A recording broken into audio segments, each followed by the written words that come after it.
Welcome friends, welcome to nifty prediction video of easy share learning. आज nifty prediction में हम थोड़ा larger degree view में देखेंगे। तो आज का हम लोगों ने जो डाला है, is market headed for another big fall या 10% करेक्शन हो सकता है कि नहीं मार्केट में। तो ऐसा अचानक क्यों दिमाग में आया? क्योंकि काफ़ी सारे इवेंट्स निकल गए हैं, उसको मार्केट ने अच्छी तरह से ड्रॉज कर लिया। अभी सब कुछ तो पॉजिटिव दिख रहा है, लेकिन यहाँ पे अचानक ये सोचने का कारण क्या है? देखिए, टेक्निकली भी अगर आप देखेंगे तो निफ्टी में एक राइजिंग वेज टाइप का दिख रहा है, जो एक नेगेटिव सिग्नल है। बट ये उतना इम्पोर्टेंट नहीं है, क्योंकि बैंक निफ्टी उसमें साइडवेज कंसोलिडेशन दिख रहा है, वो भी रेजिस्टेंस के ऊपर। मतलब टेक्निकली यहाँ पे बुलिश भी हुआ है, और निफ्टी में राइजिंग वेज है जो बियरिश भी हुआ है। बट ओवरऑल हम कॉम्पैक्टली पकड़ लेंगे तो साइडवेज मूवमेंट ही पकड़ेंगे इसको।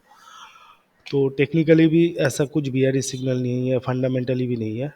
लेकिन जो मैटर है वो है डॉलर इंडेक्स। तो यहाँ पे एक चीज़ नोटेबल जो है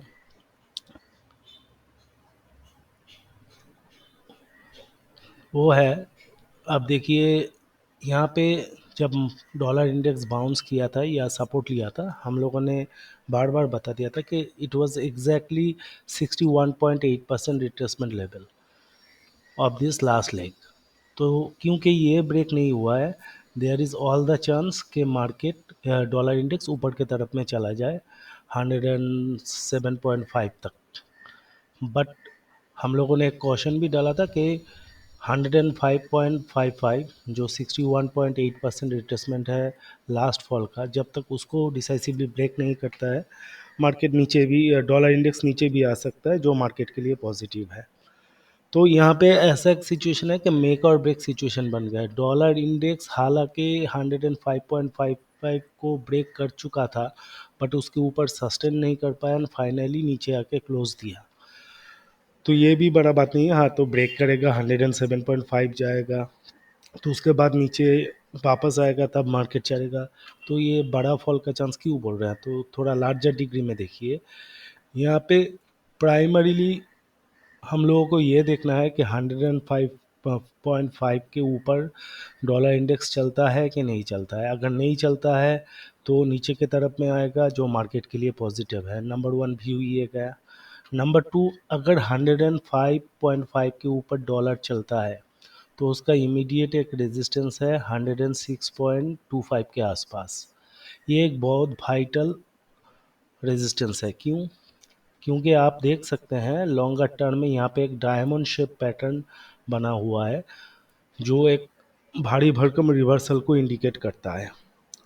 तो यहाँ पे सेकेंड व्यू आ जाता है कि ये डायमंड पैटर्न ब्रेकआउट करता है कि नहीं।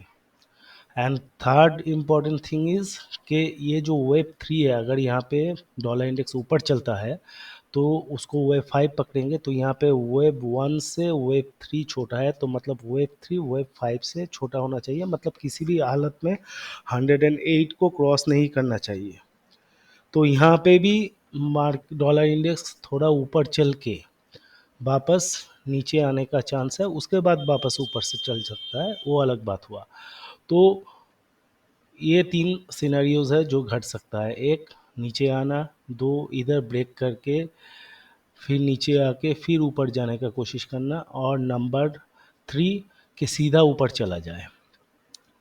तो टेक्निकली तो सब कुछ एक्सप्लेनेबल है, लेकिन क्योंकि डायमंड पैटर्न बना हुआ है लॉन्ग टर्म में, हम लोग नॉर्मल प्रॉफिट बुकिंग अगर डॉलर इंडेक्स 105.5 के ऊपर चलता है तो एक्सपेक्ट कर सकते हैं।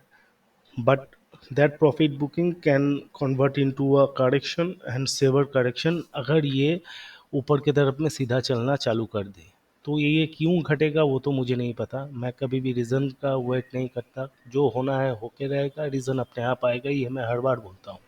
तो यहाँ पे थोड़ा हम लोगों को कॉशियस होना है कि अगर ये डायमंड पैटर्न ब्रेक करता है और 108 को भी ब्रेक कर लेता है तो इमीडिएट एक राइजिंग चैनल रेजिस्टेंस होगा 109। बट मुझे नहीं लगता है कि वो पकड़ेगा, वो सीधा ऊपर की तरफ में चला जाएगा, तब जाके मार्केट का करेक्शन काफ़ी भारी भरकम हो सकता है। तो मिनिमम तब जाके मिनिमम 10% निफ्टी का करेक्शन हो सकता है, और ज़्यादा ऊपर गया तो उससे भी ज़्यादा हो सकता है। तो इसलिए हम लोग को थोड़ा कॉशियस रहना पड़ेगा इधर में। तो कैसे कॉशियस रहे? देखिए, प्राइमरीली हम लोगों को देखना है कि 105.5 ऊपर ब्रेक कर रहा है कि नहीं कर रहा है। अगर ब्रेक कर रहा है तो हम लोग को पूरा ईगल्स आई रखना है। कैसे? निफ्टी में जब तक ये रेजिस्टेंस जोन है, देखिए यहाँ पे स्पाइक हाइस को अगर इग्नोर करें, एक यहाँ पे गैप अप ओपनिंग हुआ था, फिर झटक से नीचे आ गया, फिर इधर भी हुआ, एंड फ्राइडे को हल्का ऊपर जाके वापस इमीडिएट प्रॉफिट बुकिंग आ गया। तो किसी भी तरह में ये राइजिंग चैनल के ऊपर मार्केट सस्टेनेबली स्टे नहीं कर पा रहा है। तो इसके ऊपर जब तक, मतलब 23,480 के ऊपर जब तक सस्टेनेबली मार्केट स्टे नहीं करता है, हम लोग किसी भी तरह के बाइंग को अवॉइड करेंगे। और अगर करता है, इवन इन दैट केस हम लोग कोई भी स्टॉक खरीदे या फिर निफ्टी खरीदे, कोई must have a stick stop loss, क्योंकि डॉलर इंडेक्स कभी भी गेम चेंज कर सकता है। ऑन द अदर हैंड, जब तक नीचे रहेगा इसके, हम लोग किसी भी तरह का बाइंग को इग्नोर करेंगे। कर सकते हैं बाइंग ओनली अराउंड 23,280, जहाँ पे भी हम लोग स्टिक स्टॉप लॉस रखेंगे।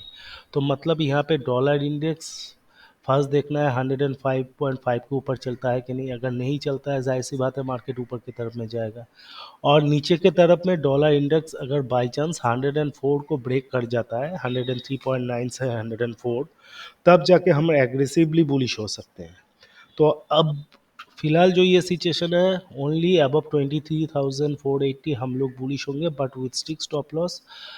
एग्रेसिव बुलिश तभी होंगे जब डॉलर इंडेक्स 104 के नीचे ट्रेड करना चालू करेगा। तो ये फ्रॉम ट्यूसडे आप लोगों को कॉन्टिन्यूसली फॉलो करते जाना है। समझ लीजिए ऐसा हुआ कि डॉलर इंडेक्स ऊपर की तरफ में चल रहा है और निफ्टी ने भी 23,480 को क्रॉस नहीं किया, इन दैट केस हम लोग कॉम्प्लीटली किसी भी तरह का बाइंग को अवॉइड करेंगे, क्योंकि उसका इमीडिएटली रिएक्शन आएगा कि निफ्टी धीरे धीरे नीचे की तरफ में, इसका जो प्राइमरी सपोर्ट है 23,371 तक आएगा। अगर उसको ब्रेक करता है तो 23,280 के आसपास आएगा, उसके बाद 23,200 के आसपास आएगा। तो जैसा जैसा डॉलर इंडेक्स मूव करेगा, वैसा वैसा निफ्टी मूव करेगा। आप यहाँ पे देख सकते हैं कि इलेक्शन रिजल्ट्स, उसका एग्जिट पोल, उसका जो जो होना था, सब होने के बावजूद वापस जब सब फंडामेंटल्स वे बिहाइंड था, मार्केट ने अपना जो रेगुलर कैटलिस्ट है, डॉलर इंडेक्स को फॉलो करना चालू कर दिया। तो डॉलर इंडेक्स यहाँ पे बॉटम किया था 7 जून रात को करके, वो सीधा ऊपर की तरफ में चला गया।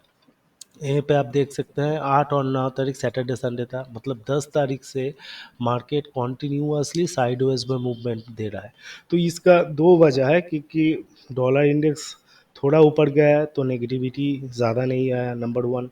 Number two, F I eyes काफ़ी शॉर्ट पोजीशन में थे, धीरे धीरे उन लोगों ने शॉर्ट पोजीशन कवर कर लिया है, तो hardly there is any short positions left. या फिर ऐसा हो सकता है कि बाइंग में हम आपको डेटा दिखा देना है। Thanks to Vivek Bajaj ji for such a data. Future open interest participants में आप देख सकते हैं कि धीरे धीरे कैसे 3 लाख करोड़ से 24.4 के करोड़ तक आ गया है शॉर्ट पोजीशन, मतलब स्लाइड शॉर्ट पोजीशन ड्यू है, बट कैश सेगमेंट में भी बाइंग हुआ है। तो एफ आई आईज भी फूंक फूंक के कदम रख रहे हैं, हम लोगों के की भी वैसे ही चलना पड़ेगा। तो 23,480 इसको थॉरली फॉलो कीजिए। सिमिलरली बैंक निफ्टी में भी अगर देखा जाए, निफ्टी का जो चैनल है राइजिंग है, बट बैंक निफ्टी का चैनल साइडवेज है। तो यहाँ पे रेंज है 50,260 से 49,500 तक। तो अगर 50,260 के ऊपर बैंक निफ्टी चलेगा, तभी हम किसी भी बैंकिंग स्टॉक्स या बैंक निफ्टी में लॉन्ग हो सकते हैं with strict stop loss. Without stop loss तभी एग्रेसिवली बाई कर सकते हैं जब डॉलर इंडेक्स 103.9 के नीचे चलना चालू करेगा। तो ऐसा नहीं है किसी भी तरह का अपॉर्चुनिटी को हम लोग छोड़ दें, अपॉर्चुनिटीज़ को मिलता रहेगा, हम लोग को पोजीशन लेता रहेगा, लेकिन ब्लाइंडली बुलिश होने का जगह ये नहीं है। क्योंकि मैंने जैसे बोला, पैटर्न हुई है, हम लोग को स्टेप बाय स्टेप देखना है। अगर समझ लीजिए नेगेटिव केस सिनेरियो भी हम पकड़ते हैं कि डॉलर इंडेक्स थोड़ा ऊपर गया, फिर 107.5 के आसपास जाके फिर नीचे आया, तब जाके हम लोग एक शॉर्ट टर्म बुलिशनेस मिलेगा हम लोगों को।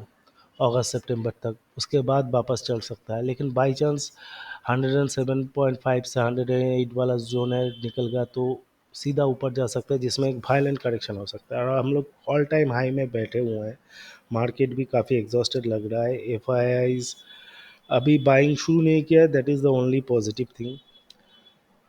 चीज़ें काफ़ी फेवर में भी है बट एगेंस्ट भी है, लेकिन मेन की फैक्टर्स आप लोगों का कितना भी फंडामेंटल स्ट्रांग हो, अगर डॉलर इंडेक्स धड़ाधड़ ऊपर जाएगा तो ग्लोबल इम्पैक्ट जो आएगा उससे इंडियन मार्केट वंचित नहीं रहेगा। तो जाहिर सी बात है, तो यहाँ पे हम लोगों को थोड़ा कॉशियस होना है। अगर ये 106 5.5 के ऊपर नहीं चलता है, ठीक है, तो ऑटोमेटिक मेरे हिसाब से मार्केट 23,480 के ऊपर चलना चालू करेगा। तो देखते हैं, क्लोजली डॉलर इंडेक्स को फॉलो कीजिए। तो ये जहाँ पे 104 के आसपास था, तभी हम लोगों ने बार बार वीडियो में मेंशन कर दिया था कि यहाँ से कभी भी मार्केट घूम सकता है, तो उस हिसाब से चलिए। तो अभी भी हम लोग का जो लॉन्ग टर्म व्यू है वो इंटैक्ट है 30,000 का, लेकिन देखते हैं मार्केट कैसे स्पैन आउट करता है। तो उसी हिसाब से चलिए। अगर वीडियो अच्छा लगा है, हम लोग का सजेशन या एनालिसिस आप लोगों के काम आए, please to like share and subscribe. Thank you.